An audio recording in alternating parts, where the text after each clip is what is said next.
Ramachandra from the NR Hour Sports Show. This is episode 980. Happy Tuesday, I should say. Joined by a really special guest. His name is Bobby Taylor. He's a former Eagles, Seahawks, Notre Dame cornerback. Now he's doing big things off the field. He's part of the NFL Youth Legends community, and we're really looking forward to this interview. He was just at the Super Bowl in LA.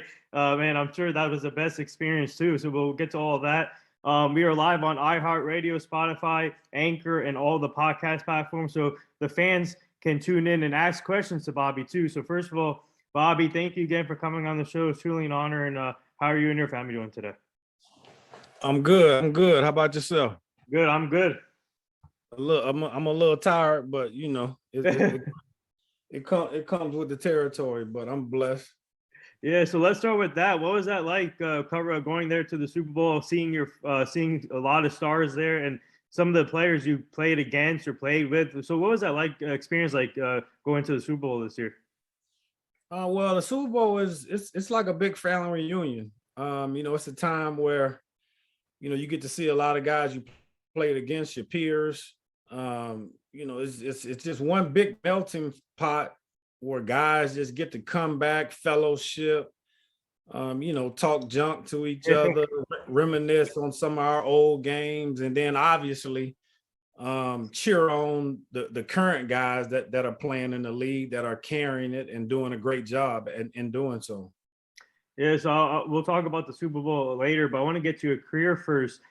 So what got you started in the game of football? Tell our fans what got you interested in playing football. Just being in the neighborhood, growing up in Longview, Texas, which East Texas, about an hour and a half outside of Dallas. And, football is in our DNA, but we played all sports. I ran track as well. I played basketball. We just did everything. And, growing up in Texas, football is life. And so to be a part of, so many great traditions, especially when I went to high school at Longview High School back in Longview, Texas. It was Friday Night Lights was something that I always wanted to possibly be a part and to grow and to get to the point to where I was able to be a part of that. It was just a blessing. Yeah. So who were some of the players that you looked up to while growing up, and were you a Dallas Cowboy fan coming from Texas? I just like football in general, so it wasn't one particular team. I've always been a fan because he's from a couple of towns over, Tyler, Texas. We actually competed against Tyler. They were in our district. And so to see what Earl was able to do going on the University of Texas, then going on to the Houston Oilers. So I've always been a big fan of Earl. And then in my adult life to meet him and to find out that, he even knew about me as well as that was pretty cool. Well, yeah, obviously you played cornerback throughout your career, but in high school, did you get to play any other positions before cornerback? Well, I cornerback my sophomore year.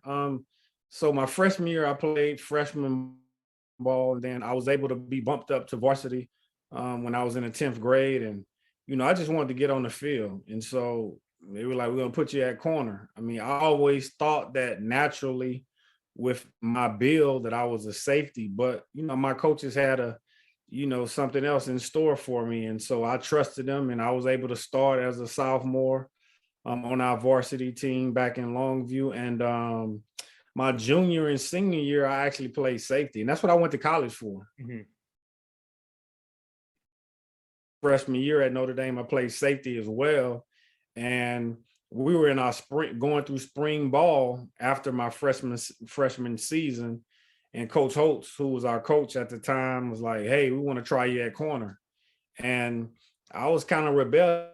I wasn't really feeling that. I guess it's kind of like my football testimony. And so we had a scrimmage. I played corner that day, and I never played safety again. Wow. And so that was something that, I'm pretty sure a lot of youngsters, they get challenged with, or some youngsters, they feel like in their head or minds that I play one specific position. And I kind of had that, but I trusted my coach. And that's where that player coach relationship I think is important. And I went out there. I had a great scrimmage during that time. I think I may have had 2 interceptions. I returned one for a touchdown. Oh, And like I said, the rest is history as far as me playing safety. well, yeah. So we are live with former Notre Dame NFL cornerback Bobby Taylor. We already have 2 fan questions that came in.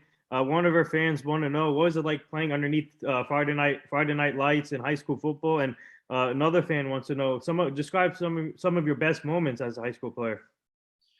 I think, we're playing under Friday night lights. Like I said, as a youngster,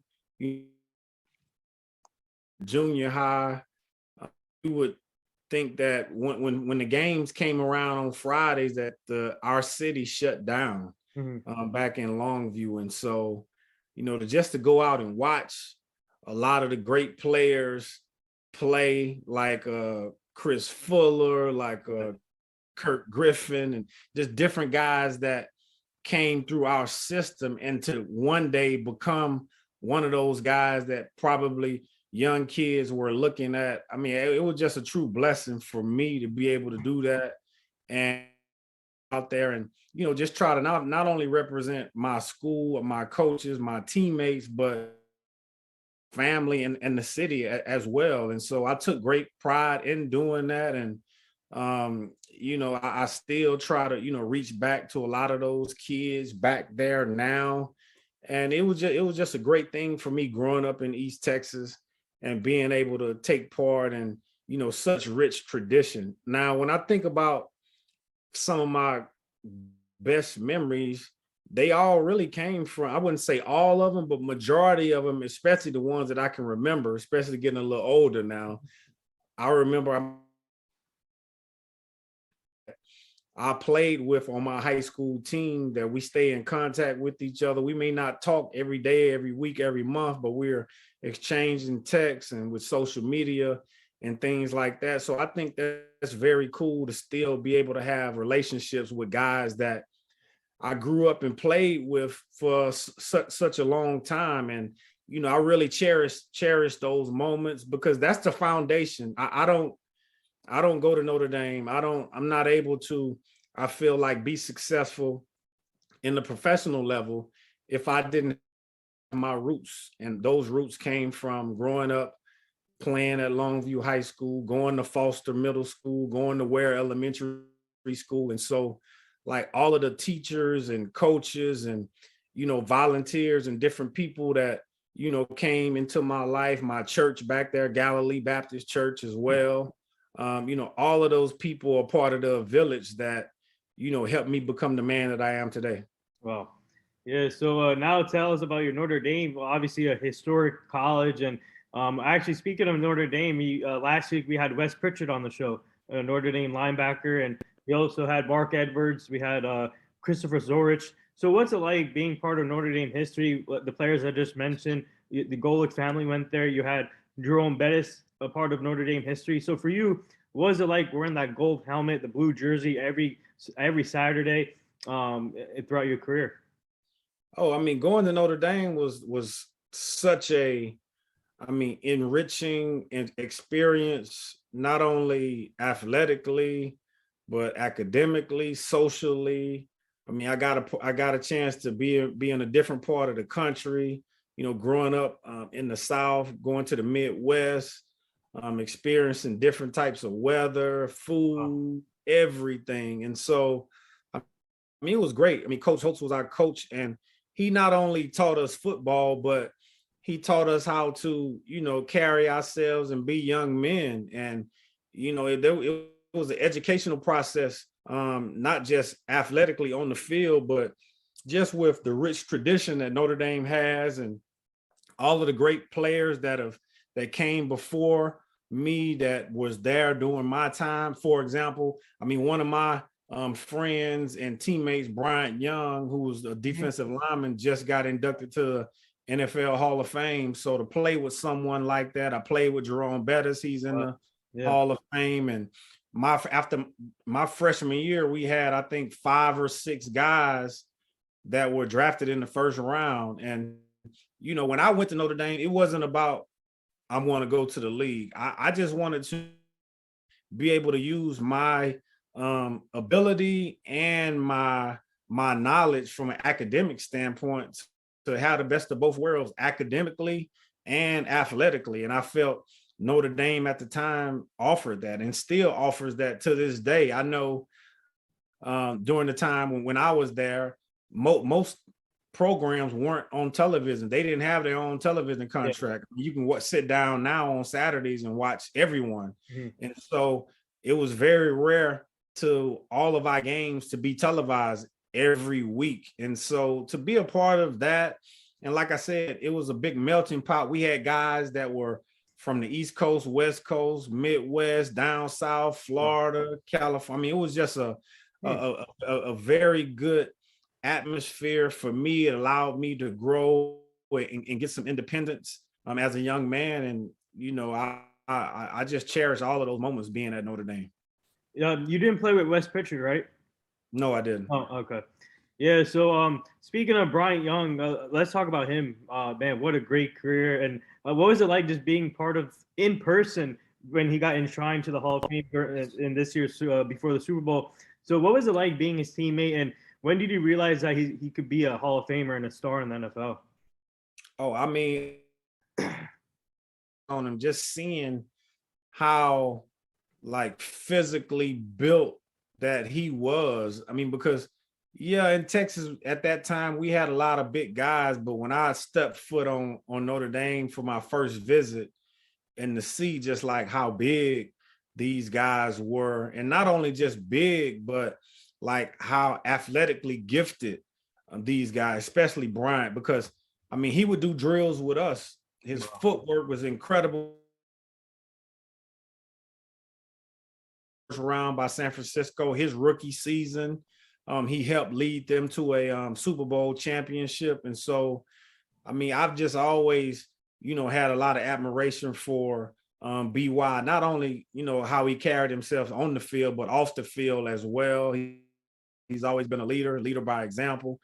He can coach the game, he can talk the game, he can think the game, and he damn sure can play the game. Yeah. Yeah. So, after he got enshrined, and what was it like just being there in person and for being there for him when he got enshrined? Oh, it was actually like because I didn't even know that he was going to be in our hotel, right? Because sometimes they have the potential guys that are up in different areas or what have you, right? And so to be able to bump into him and it be, I guess, kind of random to a certain degree or what have you, I just thought that was cool to be able to give him a big hug, tell him how proud of him I am, tell him how proud of him like the rest of the guys, because we stay in communication from a text message chain. It's probably about, I don't know, 30 or 40 former ND guys that stay in communication, especially during the season. Yeah. So to be able to take some pictures and then to be right there on the field at the game on Sunday when they announced all of the guys, and to be able to take some pictures and to post that to our text message chain, I just thought that was pretty cool. Wow, that's awesome. Yeah. We have another fan question. So, what was it like? They want to know what was it like learning from Lou Holtz, and what was he like as a coach? Yeah, Coach Holtz was. I mean, Coach Holtz is a star first and foremost, right? He's probably one of the most sought after motivational speakers in the country. And just imagine having that guy in your life every year for the 3 years that I was there, right? And so there are so many life lessons that football teaches us. But then when you also have a teacher like Coach Holtz, there's just even more life lessons that you're able to be taught by someone like him that's just so gifted as a man, as a coach. And it was great to just be. I mean, he's not easy now. I mean, he has a high standard that he wanted all of us to meet, and he put pressure on us, which I thought was great. And then he just allowed us to be athletes. He allowed us to, show our natural talents and go out there and play. We played in a lot of big games, Wow. And I was just happy to be a part of that experience. Yeah, so tell our fans about some of your best moments as a Notre Dame player, and what was it like playing in front of the fans? They have amazing fan base there, Notre Dame, and obviously their slogan is "Go Irish, Fighting Irish." So what was it like? Some of your best moments in playing in front of the fans? Yeah, I mean, that was cool. I mean, to be able to play in legendary Notre Dame Stadium on that campus, in the shadows of touchdown Jesus. Mhm. I mean, that's just like iconic in itself. And, all of the type of people that would just want to come around and to try to get a little piece of us to take part in our pep rallies and come out to practice and, want to meet. I mean, Regis Philbin, Hmm. when he was alive, he would come out and, spend time with us and talk Wow. to us. And so it's just like so many just different people that we were just able to meet and go around and talk to and just and be able to play in such an iconic place. I mean, I just thought that was cool. It still is to this day. Yeah, so what do you like about now this Notre Dame team coming up? And obviously Brian Kelly's gone. Now you got Marcus Freeman. I'm so happy that they stayed in house, giving Marcus Freeman a chance because this guy's a heck of a coach, and I think he'll be a great head coach for them. So what do you like about them now moving into the right direction? Yeah, I mean, I think that's cool. I think Marcus was definitely deserving of getting the head coaching job. And myself and a lot of my former teammates, I mean, we've all talked about, how can we possibly get more involved to help out and, maybe be of a presence. Like, a lot of these other universities that do a great job that do that, bringing back former players. And Yeah. so, I mean, I'm just looking forward to what's next. I mean, I'm happy that they decided to stay in house. It wasn't one of those situations where Jack, the athletic director, felt like, oh, we maybe need to go out and do this and do that to get this big splash when you had a diamond right there in house. And so I'm just excited about what's to come.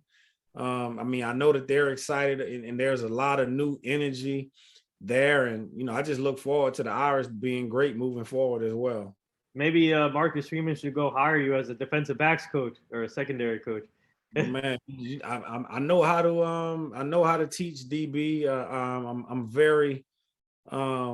I'm very tuned in as far as what it takes to be a great defensive back. And I think that's something that I try to do with a lot of the young kids that I Mhm. coach and mentor to this day. But who knows about, the coaching? I know that they probably already have all of those things filled. This is not me trying to throw my hat out there, what have you, but I'm a fan first because I want the university and the program itself to do well. I want to see those guys get back in the mix to, fight for a national championship again. Yeah, so tell our fans about your draft experience. You got drafted in 1995, the year I was born, actually, round pick 50. And what was it like getting a call from another historic franchise in the NFL, Philadelphia Eagles? Ray Rhodes was the coach at that time. So what was it like getting the call from him and the team? Yeah, that was cool. I mean, like I said, when I went to Notre Dame, it wasn't to play in the NFL. It was, hey, I have talent academically, I have talent athletically, so I can earn a scholarship. I don't have to worry about my parents, um, getting student loans and all of those type of things or what have you. And so to have that pressure off, that was kind of like a box check for Mhm. me. Once I got to Notre Dame, I started playing, and it was after my freshman year, and I'm like, oh, we got 5, 6 guys getting drafted in the first round. You know what? There may be an opportunity for me to play in the NFL or what have you, right? And so that was my thought process. Yeah. And so getting drafted by Philly, that was a dream come true. It didn't matter where I got drafted, right? Once I decided where, what, this is something that I want to do, it obviously became another goal for me. And I just ran with it. And, the thing about the draft is, you can only control what you can control. These teams, they have the picks, they have the criteria and the box, the boxes that they want checked as far as the player on and off the field and what they want to represent them. And I was just happy and blessed that Mr. Lurie, Ray Rhodes at the time, who was our head coach, Emmett Thomas, who was our defensive coordinator, and my DB coach. I'm just glad that they had faith in me, and hopefully I made it, worth their while. Yeah, you had a great career, man. In my opinion, yeah, you had a great career, and we had some of your former teammates on the show too. Mark McMillian, Barrett Brooks. We had what's it called? Fred Barnett on the show too. So it was an honor talking to all three of them. And for you coming in as a rookie, seeing players like Randall Cunningham, Rodney Peete, Ricky Waters, Hall of Famer running back, Fred McCray, Calvin Williams, a great receiver, and like I just said, Fred Barnett. And so, what was it like coming in there as a rookie and seeing players like that? Oh, I mean, it was eye-opening.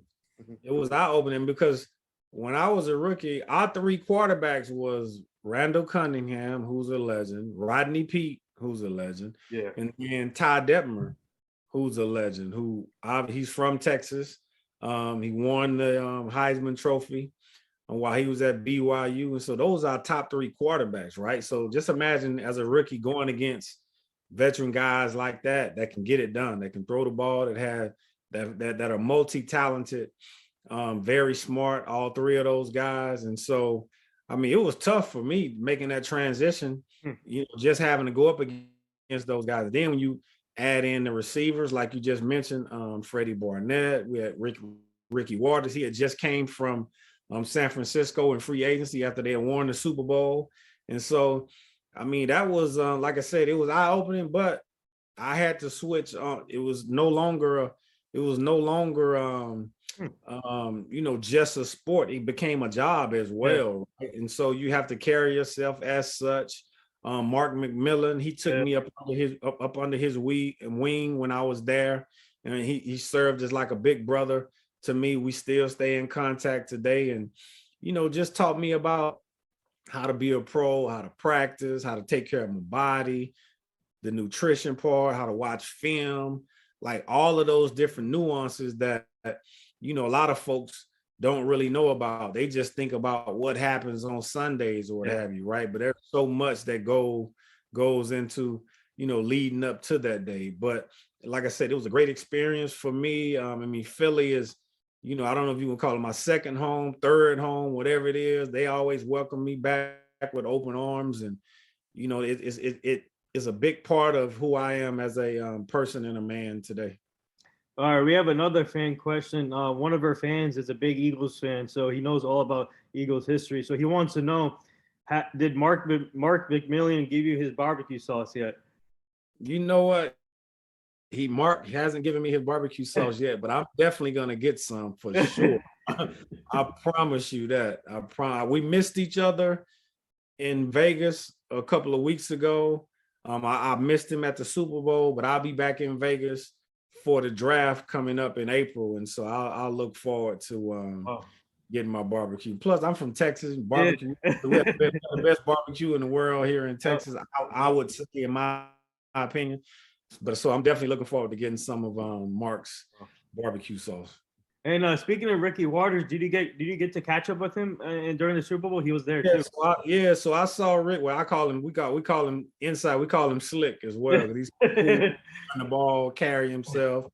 But yeah, so I saw him as well. There was a fashion show that my wife was a part of, that his wife walked in it as well. And so it was myself, Ricky Waters, Bryant Young was there. One of our other former teammates at Notre Dame, Derek Mays, he was there. So we Tim Brown, he was there as well. So it was, like I said, it's a big reunion. It was just I didn't even know those guys were going to be there, and we all happened to be there. We took a couple of pictures together so we could cherish the moment. But that was a cool time. Back in LA during that time. Yeah, so tell our fans about playing in the city of Philly. Obviously it's a big market. Tough for players to play in, and the fans expect you guys to win every year and right away. So for you, how long did it take you to adjust coming in and being in a city like Philly, especially the media? Yeah, I think that part probably was the one of the biggest culture shocks, just with like how vicious sometimes the media can be, and negative. But the good thing about all of that is, respectfully, I know that, at the end of the day, they have a job to do. Um, but we stayed close, as teammates, just to make sure that we were our biggest cheerleaders. We could hold each other accountable. And so, a lot of the things on the outside we can't necessarily control. But yeah, I mean, it's tough. The talk radio is huge, up there. I didn't even know that type of talk radio existed until I got to Philly. But, it comes with the territory. I mean, they're passionate. They want their teams to win. They want to think that you care about, just going out there with that blue collar mentality that Philadelphia and that region represents. And I would like to think that during the time that I was there, that we did represent that. Yeah. So, would you say in practices going against Calvin Williams and Fred Burnett helped you become a better cornerback and got you prepared when you face other top tier receivers in the game? Oh yeah. Just because those guys were such professionals, the way that they were so precise in running their routes, not giving you and tipping you off and giving you tendencies as defensive backs, because that's definitely something that we try to do. Get like, little nuggets that could help us figure out what these guys are trying to do, how they're trying to attack you. And so, yeah, being able to go against Calvin and Freddie, I mean, they definitely, baptized me to the league and got me ready during the time that I was there competing against them day in and day out. Well, yeah. So I'm a big Dallas Cowboy fan, and so what was it like going playing in the NFC East, going against the Cowboys, Washington, and the New York Giants? So what was it like being in the NFC East, and especially the Cowboys Eagles rivalry too was big. Yeah, I mean, that was I mean, it's been intense Mhm. for before I got there, while I was there, and after I've left as well. And so those are two dates that you definitely mark on your calendar, because it's Dallas. It's in your division, it's rival. There have been a lot of great players on both sides of the ball that have come through both organizations. And for me, being from Texas as well, Mhm. you always want to do good against, the team where you're from. Yeah. If you're not playing on that team. And so I look forward to playing against those guys, the Emmitt Smiths, the Michael Irvins, the Mhm. Troy Aikmans, and the list goes on and on and on. And so, to be able to have some success against those guys, to be able to go back there and win games, and it's always cool to be able to do that, especially because I grew up with a lot of guys. I mean, even people in my family that are Cowboys fans, regardless of me playing with the Eagles, they remain Cowboy fans. So to have success, against the Cowboys, it's always a good thing. Did you catch it with Emmitt Smith too? No, I didn't get it. I know he was out at the Super Bowl, but I Yeah. didn't get a chance to see him. Yeah, it was, it went doing. That's one thing about the Super Bowl, right? It's a you have plans as far as scheduling of things that you want to do, but because it is Super Bowl, more than likely a lot of those scheduled plans are going to be thrown off, Yeah. organically, in a good way, because you may bump into this guy, see this person that you haven't seen in 10, 15 years. And that's the cool thing, like, about our sport. When we talk about football, the way it's able to bring together so many people. I mean, just sit back I'm pretty sure you watched the game on Yeah. Sunday, and they showed all of the different people that were in the stands: black, white, Mhm. Hispanic, I mean, Asian, and probably every nationality was probably Wow. representing, whether you were a fan during the game on Sunday. And I just think that's the cool thing about our sport. I love it. I hope it, I want to try to do as much I can to nourish it, to keep it going forward. And like I said, yeah, that whole experience at the Super Bowl, it's always cool, just because, there's scheduled things that you have, but then there are just things that are gonna organically, randomly happen, and it's all good. Yeah, speaking of Super Bowl events, FanDuel, I work for FanDuel now too, and I was working the FanDuel party for my laptop here when they had it. FanDuel has hosted their first ever Super Bowl party for the fans, and it's amazing to see how the Super Bowl is growing with FanDuel and all, and now Yeah, I heard. Yeah, I heard. Yeah, tell FanDuel to holler at me, man. Let me get yeah, one of those checks. yeah. FanDuel, holler at me. Okay, I'll let them know. I'm gonna let them know to call Bobby Taylor. Yeah, give me a shout. Yeah, but that's what you know when you think about the NFL major tentpole events like the Super Bowl, there are like hundreds and hundreds and hundreds of events that are going on, and it's all because of this game. That's like how powerful this game of football is, the NFL is, and to say that you've been a part of it, I continue to be a part of it now. It's just cool, you know, to see all of the different major companies. I was at the game, so I didn't get a chance to see the commercials. I was traveling yesterday, so I'm gonna take some time. My sons, they were watching the game and they were trying to tell me about some of the commercials. I was like, look, how about this? Is what we're gonna do? We're gonna YouTube the Super Bowl commercials, and we just gonna all watch it together. So that's something that we're gonna do today when they get from school. So I'm looking forward to that. But that's just the power, not only of the NFL, but just of this game of football, where you have all of these different companies, and then also being out in Hollywood, basically LA. I mean, it's a match made in heaven. Yeah. So tell some of your fans, tell some of our fans about your best moments as a Eagle or best games you had as an Eagle. Like best games as an Eagle. Well, anytime we can beat the Cowboys. Period. That's always my first interception. My first interception was the first time we played the Cowboys when I was a rookie on Monday Night Football. It was against the Cowboys. We unfortunately lost the game, but I was able to first interception off of Troy Aikman. Wow. In Texas Stadium at the time. It wasn't, you know, the big spaceship what they have right now. And Texas Stadium was iconic because all of our high school state championship football games were played, which all of the high school state championship games are played now at AT&T Stadium. And so, you know, to have that happen against a team that you know, looked up and was watching as a youngster growing up, that's obviously cool. And then probably some of my other greatest memories was, you know, for 3 years in a row, we were like one game away playing in the NFC Championship game. I mean, we unfortunately lost, but to get that far, I mean, it's just a special time when it's only 4 teams.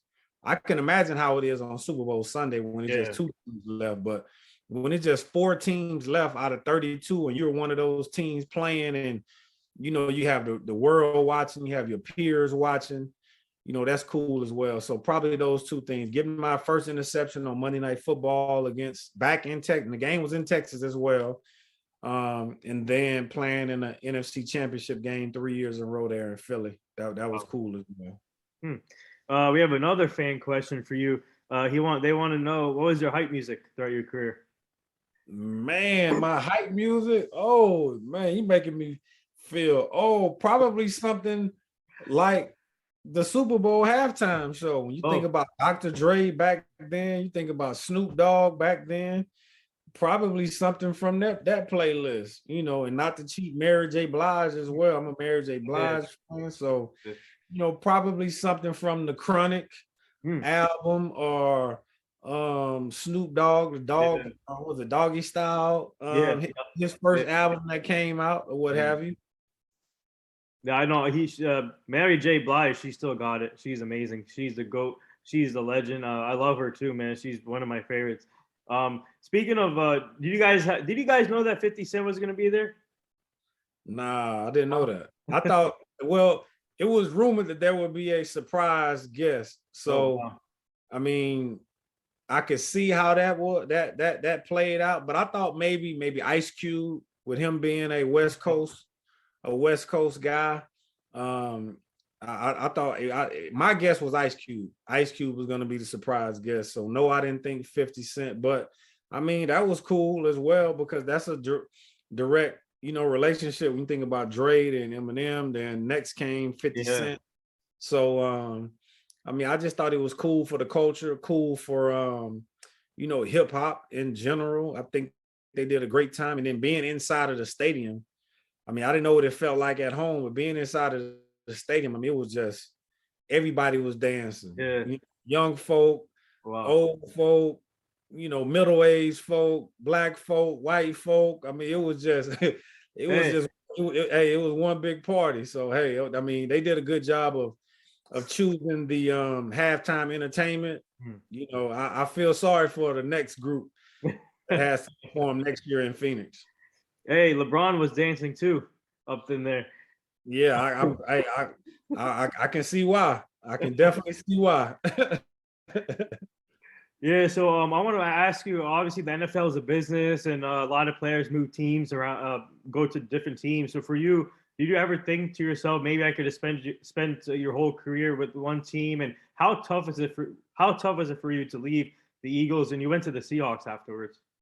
Yeah, I mean, so yes, I did play in Seattle, and that was a great experience for me. Coach Holmgren, Ray Rhodes, who was the head coach in Philly when they drafted me, was the defensive coordinator in Seattle when I went out there. But I kind of feel like I played in one place, really. Yeah. Because I was in Philadelphia for 9 of my 10 years in the league. Didn't have to move around. That was a blessing. I was able to build a foundation there. Was a part of some great teams, some great defenses. Wow. And so that was just, a cool thing for me. I mean, free agency is necessary. I think it is. I mean, guys should have the opportunity, especially after they fulfill their contracts, if they would like to test the market. And so for me, the Eagles had always came to me prior to my contract coming to an end. So that was a blessing. But yeah, like I look at it as if, my 10 years, I only played in one place, even though I did go to Seattle for 1 year, and all of those guys on the team that I still stay in contact as well that I played with in Seattle. And so it was just a great experience all in all. I just think to be able to achieve something like that, play at the highest level, and then to be able to do it for 10 seasons. I mean, what more can you ask for? Yeah. And like I said earlier, you had a great career. And I want to go back to your high school. 1991, you were noticed on USA Today, high school All-American. So what was that like for you when you got noticed as an All-American in 1991? Yeah, well, so, I mean, like for me, right? I didn't even know about that. Like coming from Texas, there was a gentleman, he's just recently passed in December. His name was Dave Campbell. And if you could just, and he put out a magazine every year about the top prospects in the state. And to be able to get on that list, that was like the dopest thing ever, right? And so that was something that I guess I could say I was shooting for, right? But the USA Today thing just came out of nowhere, just because I feel like when you think about the thousands and thousands and thousands and thousands and thousands of student athletes that play football on a yearly basis, like, and they pick you out of all of these guys, you know what I mean? Like they pick you, like it kind of blows your mind away, really. And so it was something that I never knew existed. Not like now when you think about the internet, social media, like a lot of these kids, they already know about the whole Adidas rival situation, the Under Armours and the 24/7s and like all of these type of things. And so to have that, I mean, because I still have the plaque from the USA Today sent me as far as making their All-American team. And so, I mean, that's just cool. It's just a blessing. It's definitely something that I never took for granted. But to be able to say and talk to my kids about, hey, your pops was all right Yeah. coming up. You know what I mean? That's cool. That's cool. Yeah, that's I think by far I think that's the most inspiring award that most athletes would say throughout their career, because being noticed in high school is a big deal for most athletes, in my opinion. Oh yeah, absolutely. Just because like youth and specifically high school football is just so ingrained. I know in the community that I grew up in, growing up in Longview, Texas, I think at the time our population was like maybe, I don't know, 50,000 or what have you back in the 90s. And so, it was important. It was a big deal. It was a big responsibility to, walk through that tunnel, to play out there on the field at Lobo Stadium. And so, even when I go back now and walk on the field, it almost seems like I get goosebumps Hmm. just because, like, I know how important that was, playing in high school, not only representing myself, my team, my family, the community. It just, pretty cool deal. Well, yeah. So now, obviously, after your football career, you're helping out the youth. You're part of the NFL Legends youth community. So what's that been like for you, being part of that and helping out the kids? And it's all about the youth now. So. Oh yeah, absolutely. Definitely all about the kids. I have, three boys on my own. And so to be able to be asked first and foremost, was definitely honoring. Like I said, I take the responsibility serious. I have a lot to offer, because I played it, I care about the game, I studied the game, I've coached it at, some point as well. And so to be able to like share my knowledge and experience and, different things that I have, especially like here in the state of Texas, it's a very, important position. And so, we do a lot. And, our biggest thing is to try to like grow the game, to grow the game of youth football, youth and high school football the best way we can. We've expanded on our Legends Youth Advisory Committee, where we have a coaches committee where we, try to have as much peer-to-peer involvement with guys that also played the game, that are coaching youth and high school football, to try to provide them with as many resources as possible so they can be successful and, just help a lot of these young men and women as well, learn from, some of the things that, I was able to experience, learn from some of the mistakes that I've made as well. I think that's important. So, we're always doing things. I've just been busy these past couple of weeks at the Super Bowl, doing community events, doing the Pro Bowl as well in Las Vegas, doing a lot. So I'm just happy to, be a part of it and, just to try to expand the game as much as possible. Yeah. So another fan question. They want to know what was your nickname throughout your career? Um, Probably BT, just Uh, for Bobby Taylor, just BT. B. Probably nothing too I guess crazy that I know of. I mean, you may ask some folks back in Longview, they may say something different, but yeah, just BT or something like that. Wow. Yeah. So speaking of youth football, now at the Pro Bowl, they had a women's flag football league. Now, so what's it like seeing a woman get involved playing football, flag football, or any kind of football? So what's that like seeing that growth now in Oh women in man, sports? listen, the women's NFL flag football experience for me was just through the roof Mm. because they were so hyped, they were so knowledgeable. And if you look, they probably had, I don't know, 15 or 20 games going on simultaneously Wow. at the NFL flag championships 2 weeks ago in Las Vegas. But the hypest feel was where the women were playing. Mhm. I mean, it was I mean, to see mothers, fathers, brothers cheering for their sisters playing flag football was cool. And then, now women are able to like earn scholarships Yeah. in college paid for. And so to just see where this game is and where it's going and to be actively on the inside with all of that, I mean, it's just unbelievable. And, to see how competitive these ladies were, to see how, their fundamentals. I mean, they're catching the ball with their hands. I mean, they're, pulling the flags great. I mean, it's just like through the roof as far as what these ladies can do. And, I'm just happy to be a part of it. And they compete on a high level. And man, some of these ladies can throw far too. I love it when Yeah, they throwing tight spirals. I mean, they're running precise routes.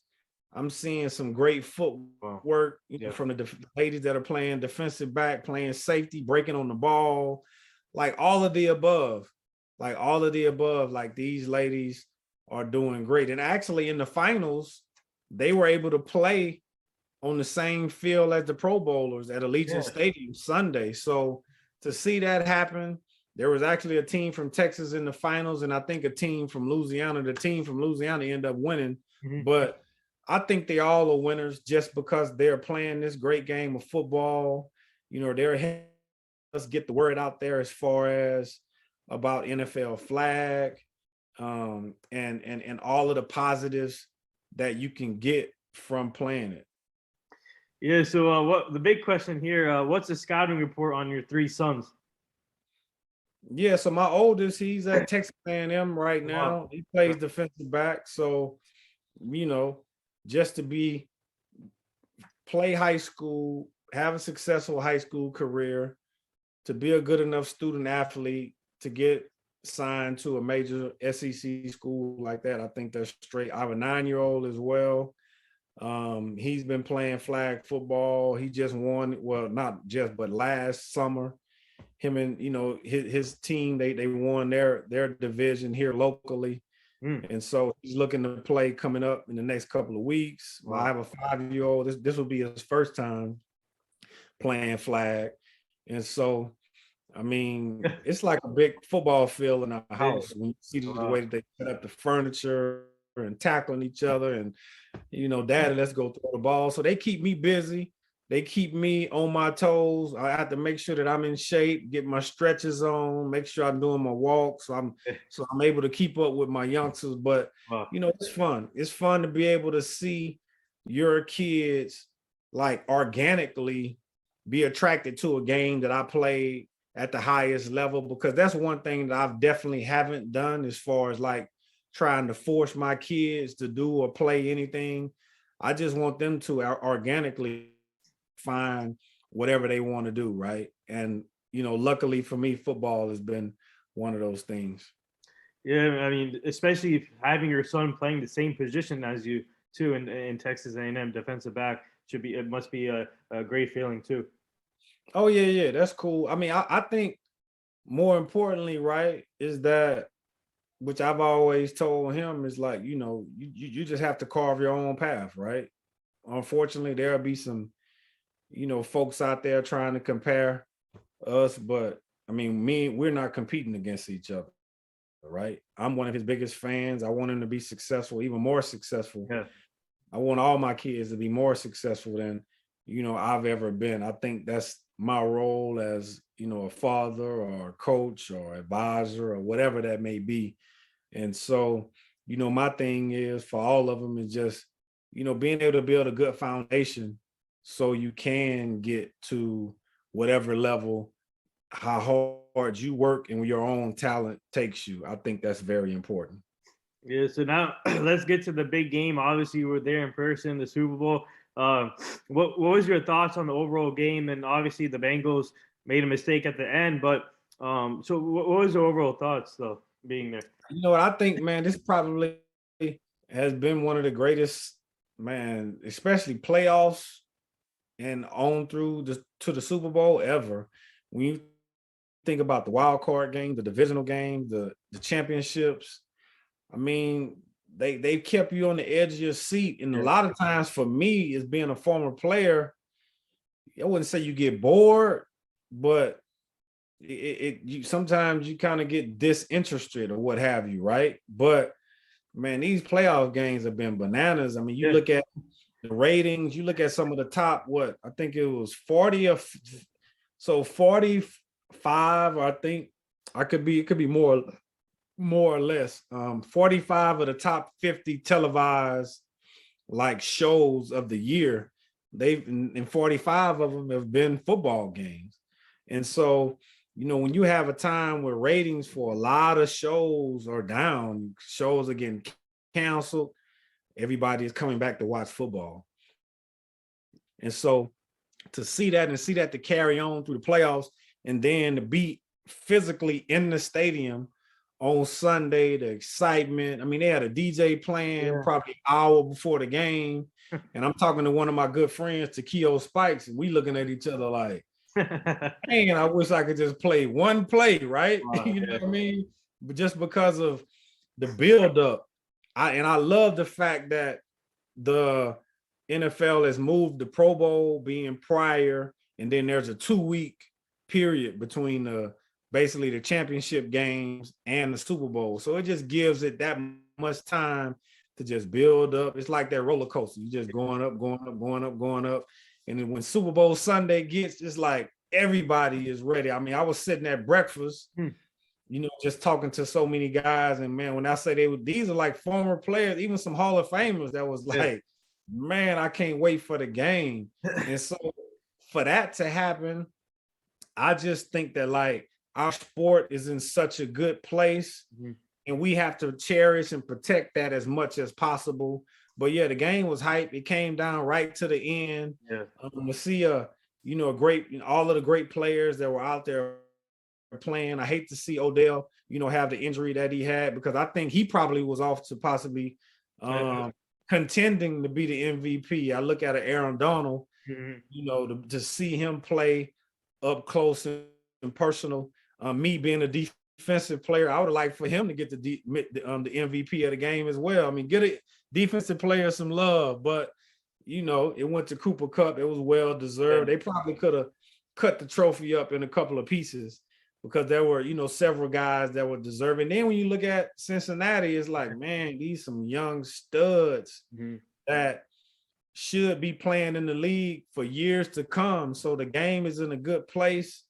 And it was just, it's really like unexplainable. And then when you think about the halftime show, that as well, to add into the drama of the actual game itself, and then the game come down pretty much to like the last couple of seconds. I just thought that was a great way to cap off a great NFL season. Yeah, and congrats to the Rams. Obviously, congrats to Odell. He came a long way throughout his career. Aaron Donald finally got a ring. Matthew Stafford finally got a ring. Good for him. And man, congrats to Sean McVay, a heck of a coach. Just congrats to the whole Rams team. And obviously, Eli Apple got blasted on Twitter after that play. He gave up the game-winning touchdown. So as a former cornerback, what advice would he give him after coming off that tough play and then trying to bounce back for next season? And whoever blasted him on Twitter is wrong, because it was just a mistake, but I know it's a big game, but he can learn from that. So what advice would he give him? Yeah, you know what? I just think, right, we're all creatures of habit. And so you watch a lot of film, you try to develop tendencies on what the offense would do. That was okay defense, but just better offense. That's all it was. Because when you think about a lot of the routes that Cooper Kupp runs, a lot of times they're going to the inside, right? And so when you're a defensive back trying to defend these elite receivers, the first thing that you should possibly do is take away the inside, right? And so for him that wasn't even really like that was almost like a fade out stop, like something that maybe Sean McVay drew up in the sand, and that was just a better throw and catch. And that's one thing that I will say about Matthew Stafford. He was just putting the ball in perfect positions. There's a slow motion on one of the plays where he looked off higher defense and he hit Cooper Cup like on a little skinny seam. And for him to, first of all, to have the balls to be able to do that in the Super Bowl, a look off throw, and to deliver a perfect pass. I mean, it's only so much you can do as a defensive player. It doesn't matter, right? And when you talk about the people that's trolling Eli Apple, it's like, man, look, this guy was playing in the Super Bowl. Like whoever wrote that, what were they doing? Like where were they? How is their life? Yeah, You know what I'm saying? So that's the day and age that we're in, where you have people that can get online, they can hide who they are. You know, my thing is like if you want to talk junk, I mean, be transparent. Don't hide behind a blank picture, which I don't even know who said it or who made it, but who cares, really? yeah. All right, so before we get to the last two things, we have another fan question, and obviously, The Rock hyped you guys up before the game, so they want to know: do you think Michael Buffner and The Rock need to do something together at the same time when they before an event? No, I don't think they need to do it at the same time, because I just think because where I was sitting was like right field level. And so I couldn't see at first. You could just hear it because there was just so much going on. And to hear that and then look up on the big screen to see it, I mean, I think I like The Rock personally, maybe because we haven't seen him do that a whole lot, especially of late since he's not wrestling. But I just think the creativity of the powers to be to put all of that together, to ask him to do that, to come up with that, and then his delivery of it, the execution was just second to none. And that just added to what was to come, watching the game. I can imagine playing in it when all of that was going on. Wow. Yeah, so the last two things here before I let you go. Our team is part of this foundation. It's called the Hugh Jackson Foundation. He's a former NFL coach. Now he's a coach for Grambling State University. We're trying to help him prevent human trafficking, making sure the community stays safe, the kids stay safe. So we'll send you the foundation so you can go check it out. Sounds good. Good thing. Yeah. Thank you. And the last thing here, would you like to say anything to all the nurses, doctors, and all the essential workers right now? Yeah, I would just like to say to everybody, basically first responders, nurses, doctors, especially during this time, I love you. I know my family loves you. What you do is, so selfless, the extra hours and the risk that you have to take, possibly being away from your family to help care for everyone during this wild and crazy pandemic. And keep up the good work. Thank you. Yeah, well said. And before we close this out, would you like to plug anything to our fans and where they can find you? Yeah, so if you have any fans that are in the San Antonio, Texas, Longview, East Texas, Tyler, Kilgore areas, and then also in Richmond, Texas, Missouri City, Texas, go to tdnflflag.com. I'm launching 4 leagues coming up in the next 3 to 4 or 5 weeks. And so if you want your child to be a part of a great organization like NFL Flag, go to tdnflflag.com, check us out, and be a part of it, or you'll be left out. Yeah. Hey, that's amazing what you guys are doing. And if you guys need help sharing your stuff, we can share it on our story and promote your flag football stuff. And it's truly amazing what former players are doing for these kids. And it inspires me, inspires everybody. But man, this wraps up. There it is. This wraps up episode 980 with former Notre Dame NFL cornerback Bobby Taylor. Man, doing big things off the field, helping out the youth, part of the NFL legend youth community. And he was at this year's Super Bowl, so he had all the inside scoop what was going on there. And man, great experience. But thank you again for joining the show. It's truly an honor. And thank you to our fans for tuning in and asking great questions to Bobby today. We would love to have you back on the show down the line in the near future so you can meet the full team. But keep up the great work, man, with your flag football, and good luck to your sons, and good luck to your son at Texas A&M, and thank you again. Thanks for having me. Have a good one. Yeah, no problem. Thank you.